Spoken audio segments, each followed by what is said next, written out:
where I thought I had solved the problem that we left with last time. And I even said to Deborah that I think now it's just a matter of putting it together, and I got 95% certainty that I know how to solve this problem, and then reality hit. Nope. But I thought I was really close. I thought I was really close. I thought I had realized something I hadn't realized structurally, and I thought if I realized something structurally I hadn't realized before, then that's got to be the solution. And no, it doesn't have to be the solution.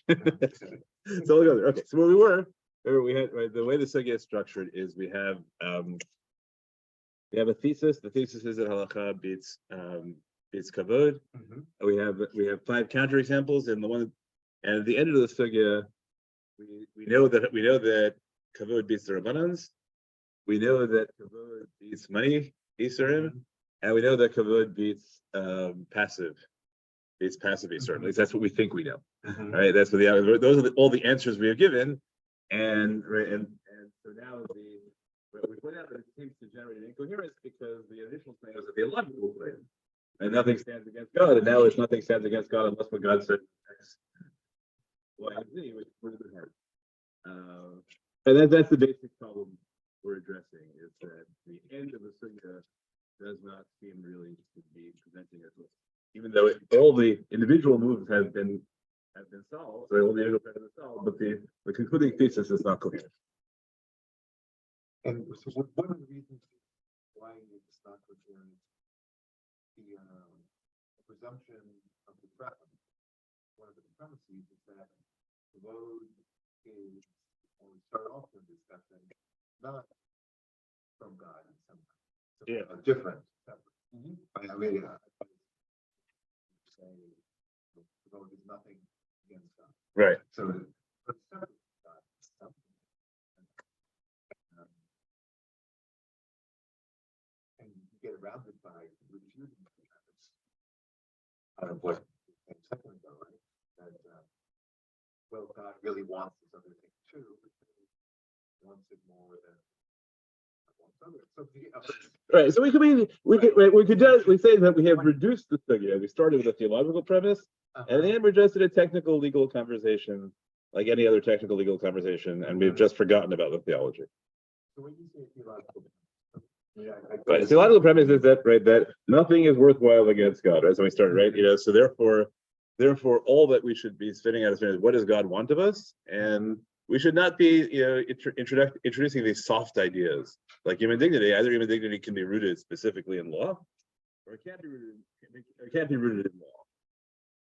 Right. Now, that's a little bit challenging because the whole mechanism of law, so we start at the end. The mechanism of law is that we expand points, and that's what the Gemara keeps saying at the end, right? We have this point. We'll treat that one point. You want to treat that point as an exception? Let's not treat it as an exception. Let's treat it as a paradigm. And then, then the whole, once you do that, so then it's not easy to distinguish between technical legal claims and broad claims about soft concepts. Once we allow the technicalities into a broad concept, you can't really distinguish. We went at last time. There's this one wild vision. Who seems to think that the end of the sugya means that, in fact, live human dignity overrides everything, and it's only the dignity of the dead that's limited by the distinction that overrides passive things. And that was very hard to understand because, as far as we can tell, as far as I can still tell, at the end of the sugya, the opening statement about Shatnez is still standing. And the opening statement of Shatnez is in honor of the wife, and he has to explain. So why do you have to take your clothes off? Obviously, because there's some category of law that overrides human dignity. So the claim then in the end is this person says that the honor live human dignity overrides overrides law even actively. That seems unsustainable. We saw that there might be a position in the Jerusalem Talmud that says that, although we haven't done that as a text inside yet. Maybe we'll do it next time. But we didn't see any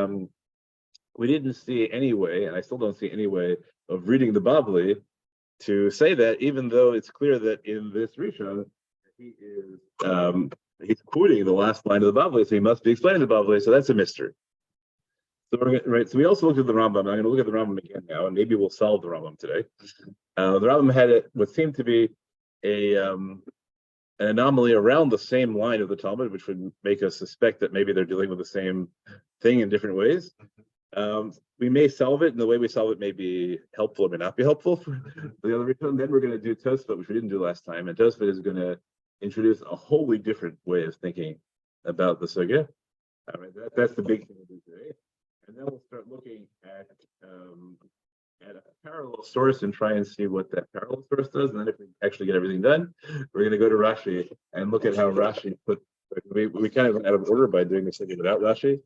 There is an advantage to that because Rashi, once you've read Rashi, you're prejudiced, and Rashi isn't the only way to read the sugya. On the other hand, usually you can't really read the sugya at all without Rashi, and so maybe that we're just making mistakes because we haven't read Rashi. So we'll see. That's right. That's my ambition today, is to get to Rashi, and then next week we'll do the Yerushalmi. We'll do a Meiri that also does anomalous things with that same section, and maybe, but I'll figure out how to solve it and make it out. Right now, the confidence ratio has dipped from a high of 95 to somewhere in the teens now. Okay, so here we go. Yeah. Is it sort of common, uncommon, unheard of to have an unstoppable significance? So there are, there are Tosfot and Sarifi, and this requires investigation. And there's an excess, so obviously it must be possible to survive questions. There are very famous questions. Issues that have not had satisfactory solutions. Are there issues that have no solution? It's very rare people throw up their hands and say, "I have no solution to this at all." But I'm sure that it's just not clear that anybody knew about this. Right, this commentary just reemerged sort of on the scene recently because it got put on a particular site. So I haven't seen anybody else cite it before. But eventually, over the next 50 years or so, people will offer the obvious solutions. They won't work very well, but they'll be famous. They'll still be famous. I think that there are famous problems, and usually there are standard answers to the famous problems, and usually the reasons for standard answers. I didn't tell my joke about the Perek of Yoma last week. I always thought that when I was a teenager, I realized there was one transition line at the beginning of the Perek of Yoma that simply didn't make any sense at all, and it kept me up at night for a long time. It still does. It's like an obvious problem that should have been noticed to everybody. And if we go ask the various scholars, how do you explain this line? They would give me the obvious answer. I would explain why the obvious answer was wrong. And so I expected a wave of insomnia that just made me. Other people seem to be capable of of living with that question. And it's been a while since it woke me up.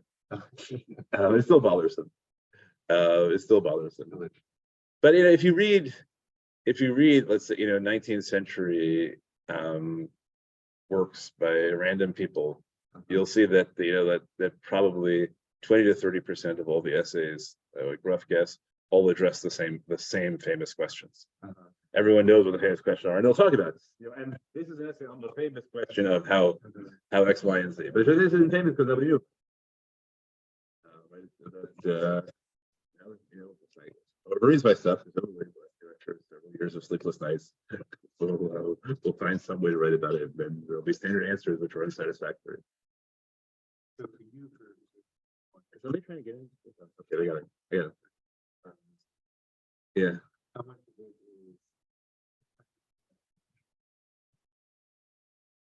keeps you up at night? And how much of it is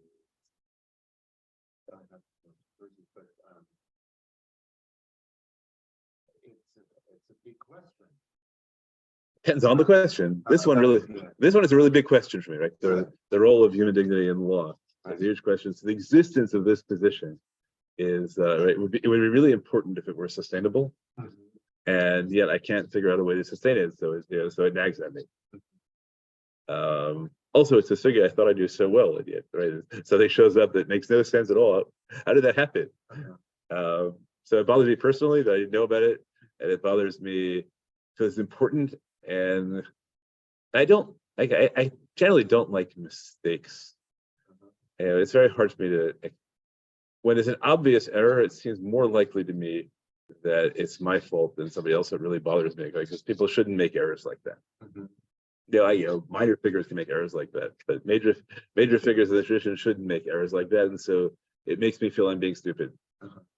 Because I should be able to solve this. But maybe this one's complicated. What I thought today I had done was reduce it. Like sometimes I talk about Kunin. Sometimes you say, okay, this needs a paradigm shift. Now I've solved the paradigm shift. Now I still need to solve. I need to do the experiments to figure out which of these things will work. But I know that eventually somewhere here will be a solution. That's where I thought I was today. But nope. The structural problem is so far still is. Okay, let's take a look at the Rambam. The Rambam says that if you see Kilayim Shel Torah, you write the shatnez on your friend, even if he's in the marketplace, you jump at him and you tear his clothing off, even if it's your teacher. Right, we talked about the Rambam gets to teach him because of the line of the Gemara. But now he says, because Kavod HaBriot does not push aside a negative commandment that is explicit in the Torah. And we were like, Father, where did he get this explicit from? Yeah, that's right. That's the whole. So it sounds like offhand. Our first thing is that it must be in contrast to rabbinic, right? Where rabbinically the lo tasur is just a general statement, so the action is not explicit in the Torah, and structurally, right? That's what it seems like when he says it's not do kelotzem fresh Torah. We skip all the stuff I indented about the varshi with Abraham, but things that are only rabbinic. Right? So that's, and even though it says lo tasur. That's right. So the simple way of understanding is that Yisrael for Rosh Torah is just another way of talking about deraisa as opposed to derabanans. But in the indented section, the Rambam says, okay, what about returning lost objects? That's the fourth challenge of the Gemara. You don't have to return lost objects if it's against your dignity. Then he says that looks just like the Gemara. Right? That's different. So why does you don't push aside a lo taseh mafrash b'Torah unless it's about money. Okay, fine. But then he says, allow you to bury a mate mitzvah, even when that's otherwise forbidden because of kavod. So he says, because the Torah made an explicit statement about the not burying your sister generally. So they learned, so the rabbis learned, he does not become tamei for his sister or any other relative. So we don't, right? But you do become tamei for a corpse that has no one else to bury it. But the problem is that's not the right answer. The right answer is because that's only passive. The right answer in the Gemara says, why don't we learn from that last case? The Gemara says because that's passive. And the Rambam doesn't mention passivity, right? He ends the Gemara as if the Gemara ended one line, 2 lines earlier, right? The Gemara said, what about that right? So the Gemara said, well, that's different because it says the verse. And the Gemara said, why don't we generalize the verse? And the answer is because that's passive. And the Rambam leaves out why don't we generalize it? Because that's passive. So why does he leave it out? Right? That's a structural. He knows, right? We understand he has the structure because the previous case, right, was Gemara was the same thing. Maybe lost objects are different because it says a verse. No, why don't we generalize the verse? Oh, because it's about money. So the Rambam said because it's about money. But here, the Rambam doesn't mention the last line. So that is very. Why does the Rambam not mention passivity as a criterion? Okay, that made me suspicious because the other reason I didn't understand said passivity only applies to cases where it's the honor of the dead and not the honor of the living, and here the Rambam leaves it out entirely. A little bit suspicious. Okay, so we're going to find a solution to that, I think. For the Rambam. So that's source number 3, which is the Tosfos that I excerpted. I think it will give us a clue at least. So Tosfos says the following: in the last line of Gemara, passivity is passive is different. You can override passive. Passively. V'im tomorrow, he says, hang on a second. So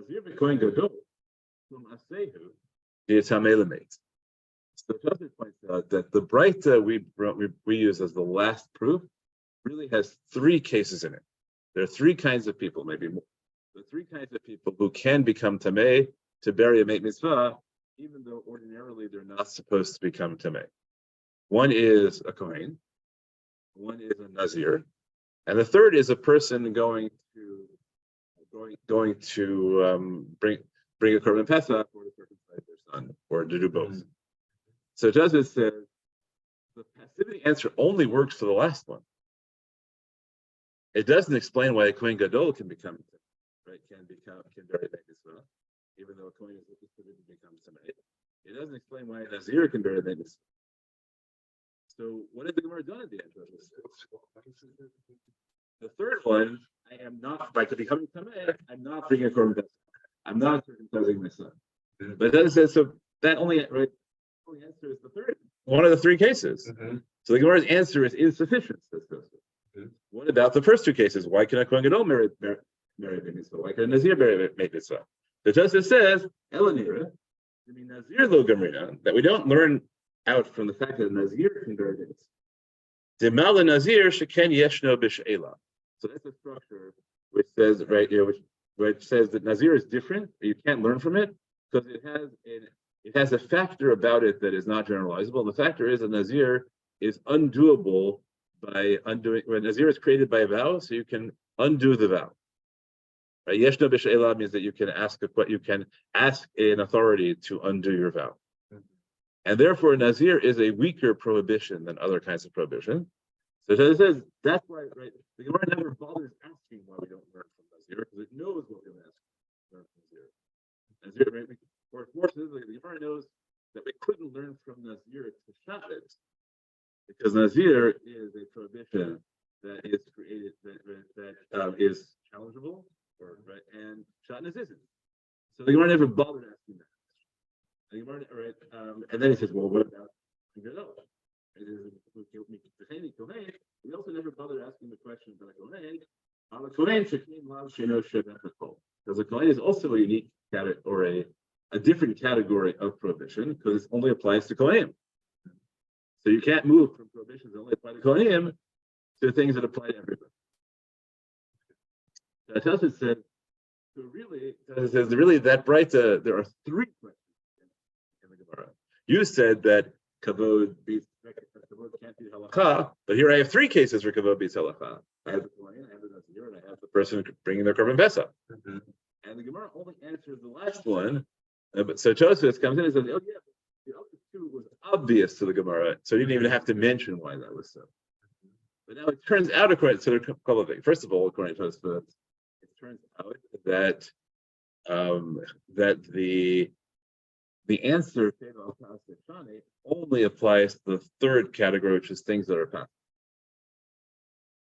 It only applies the Shevel Tas Shani only applies to the cases of Pesach and circumcision.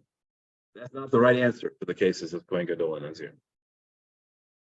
So now we can go back to the Rambam and say, why did the Rambam mention the answer of Shevel Tas Shani?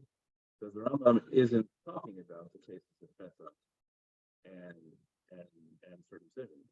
Why isn't he? Because the Rambam said that the historic process was put up here doesn't put aside a Kisur Lo Chasei, but for us the prohibition that do not do. So now when it comes to the Korban Pesach and circumcision, it's not a Lo Chasei. It's really right. That's what we call Yisur Aseh. There's a prohibition, there's an obligation to do something, and there's a prohibition to not do it.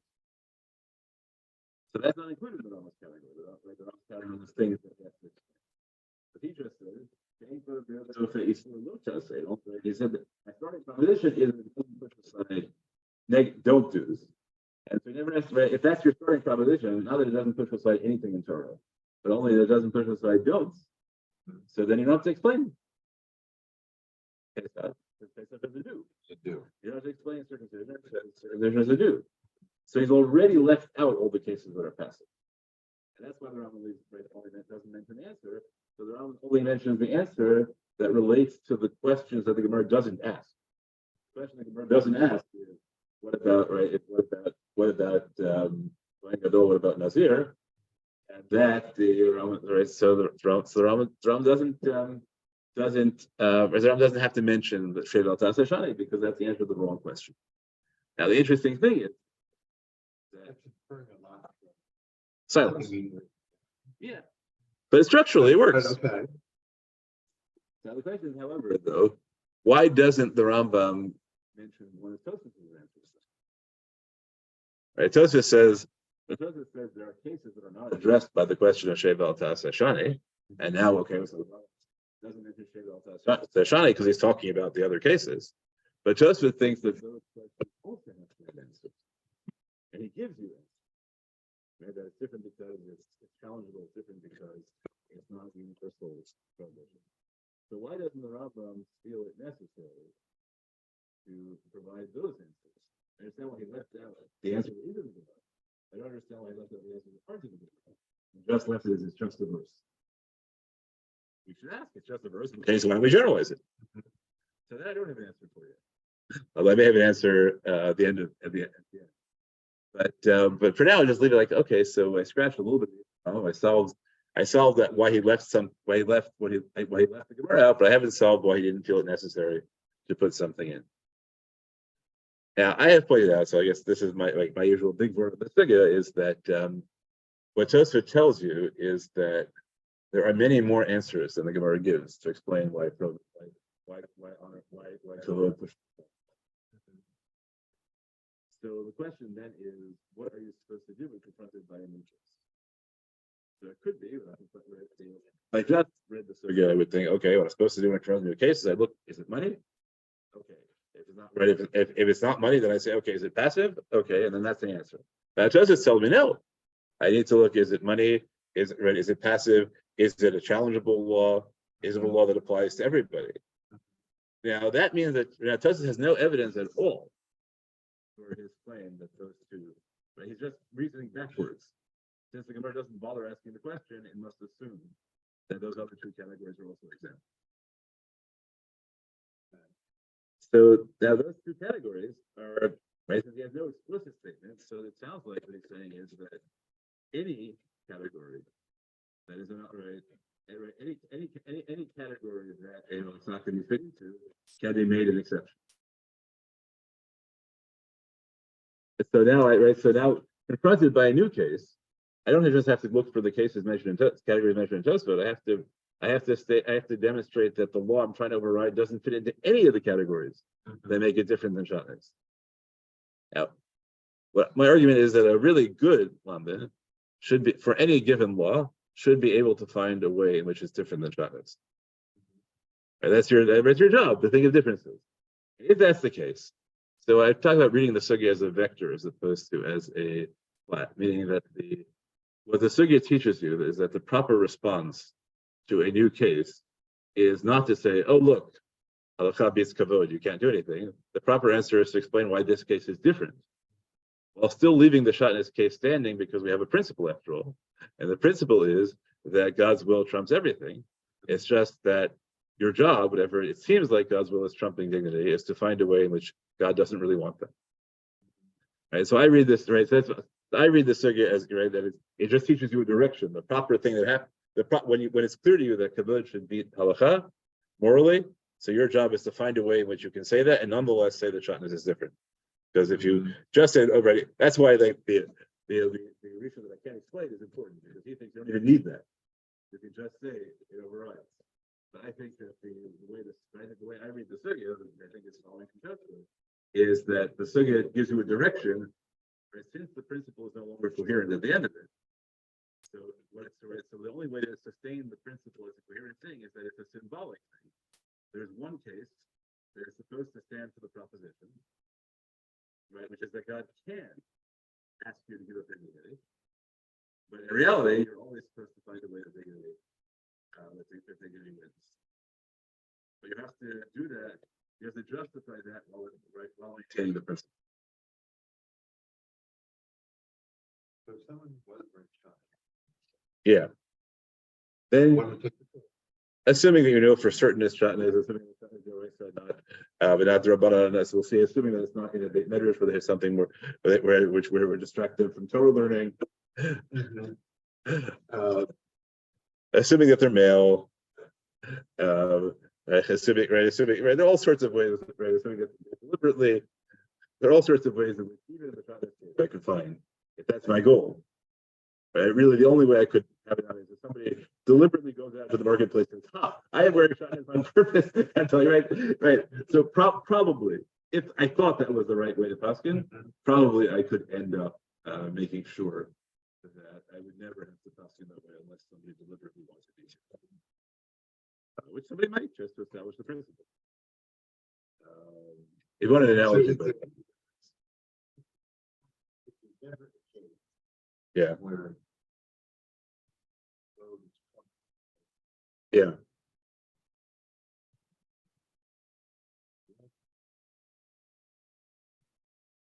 What difference does it make? Impossible possibility. Right. So that's a really, so there's a couple of ways to answer.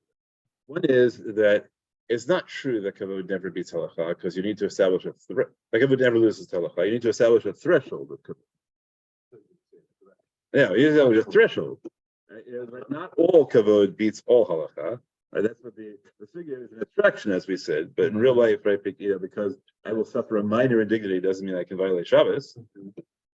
So in order to make those decisions properly, you need to understand. Right? You need to have the principle established that really it's not that law is meaningless and kavod is all that matters.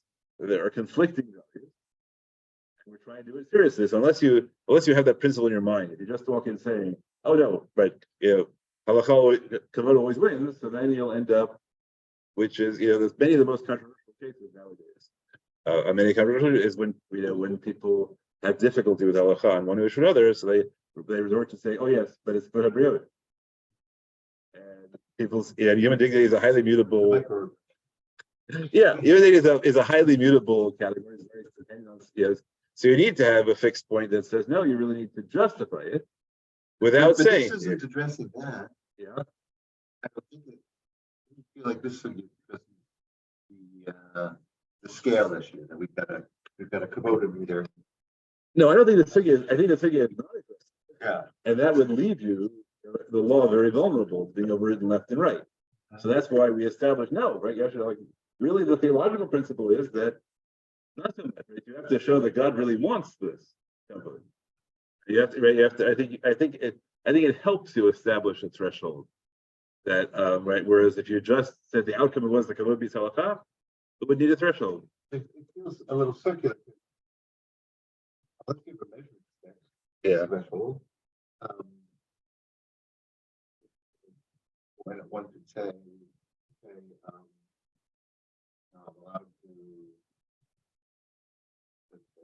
avoid something, stopping something from silicon, and put a paper cut. So the question is, right? I think the more seriously you take halacha, the less likely you are to use paper cuts to override it. So if you have a, but is that here's a relative question question. Is that because the paper cut loses meaning, or because you determine that you should raise your threshold? I think you determine that you should raise your threshold of pain because this is something worth suffering for.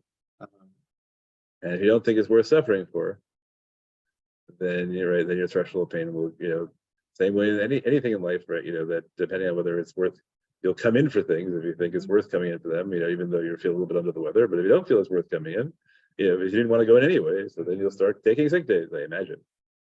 I of course wouldn't know anything about this, but I never took sick days. But got never very unhappy. But yeah, I'd like to think. So I'll give you a wild analogy. So we have the position of Rabbi Akiva that it says that we never carry out the death penalty halachically. The Akiva Charcoal say that. So if you're a Hasidic figure, you have to figure out how do they carry out in the desert? Right? There is a person for violating Shabbos. So the answer must be that he did it on purpose. But you have to do halachically, right? You have to say, I'm doing it right. The witnesses have to warn you and say you're violating this and it counts as a capital crime because he didn't want people to take Shabbos unseriously. So he sacrificed himself. So it's the only time it's ever going to happen. But it's there, right? So that's in that interpretation is right. He did it right. It happened once, because you have to treat Shabbos as something that is potentially a capital crime. And then having established that, then the job of everybody thereafter, whenever it happens, is to make sure you don't execute anybody.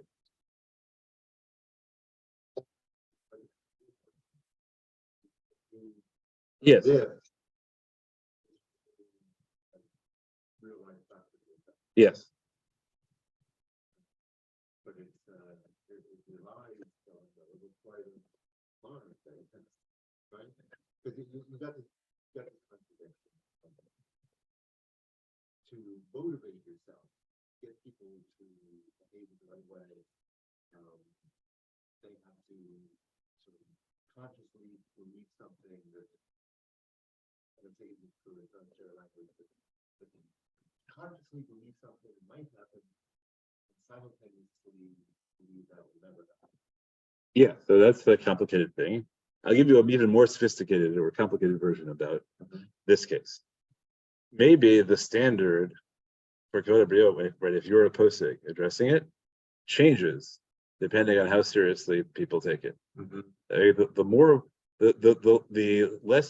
less committed people are to the notion that halakha is allowed to override human dignity, the less you are allowed to rule that it does.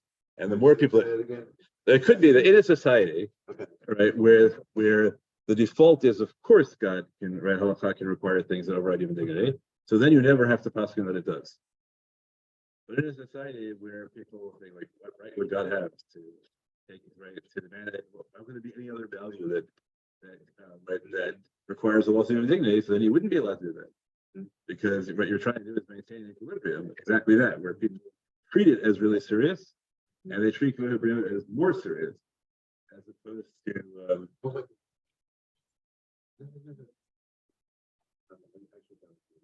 Okay, I should probably just cut it short then, and we'll.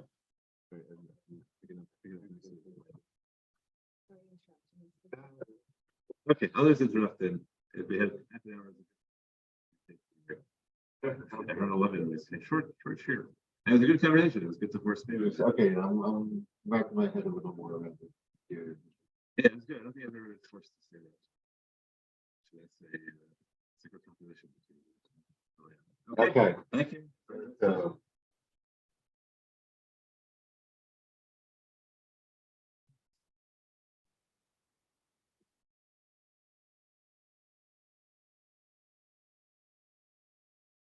What do you need?